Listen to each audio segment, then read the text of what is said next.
What is wrong with our republic? This is going to be done in several parts because I have to make the file small enough to fit on YouTube. George Bush, our idiot and embarrassing puppet president in the White House, is part of a group of individuals who have taken the worship of money and power to its highest extreme. There are three major flaws in the American experiment which allow the greedy to profit from atrocities and covet power. One is the MIC, or the military-industrial complex. Another is the creation of private central banks. And the other one is something I call Zionism. First, the MIC, or what President Eisenhower called the military-industrial complex. What does this mean, military-industrial complex? It's about the relationships between industries and the military. Upon World War I, the world saw the rise of the MIC. This was the birth of the mechanized militaries. Planes and armored vehicles, complex artillery pieces, radio equipment, enormous naval ships, etc. are very, very expensive.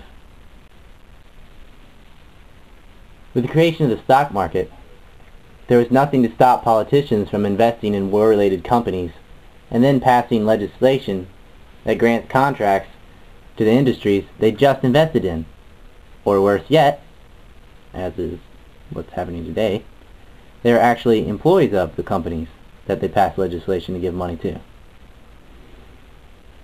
This is particularly true with members of the President's cabinet who are appointed instead of being elected. Indeed, many cabinet members basically buy their positions by having their corporations finance the political campaigns of the elected officials. And they give big money to both parties. The military is paid for by tax money, so you think. Well, some of it is. A lot of it comes from borrowed money by the government from privately owned central banks, which I'll get to in a minute.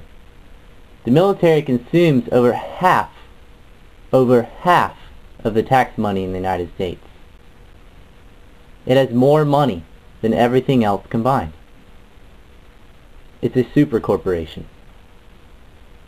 There is no monetary incentive for military projects to be cost efficient. In fact, it's just the opposite. They tag on every useless bell and whistle possible.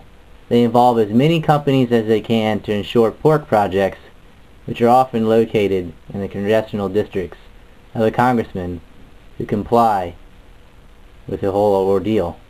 Mainly the people in Appropriations Committee who allocate the money. It's called profiteering.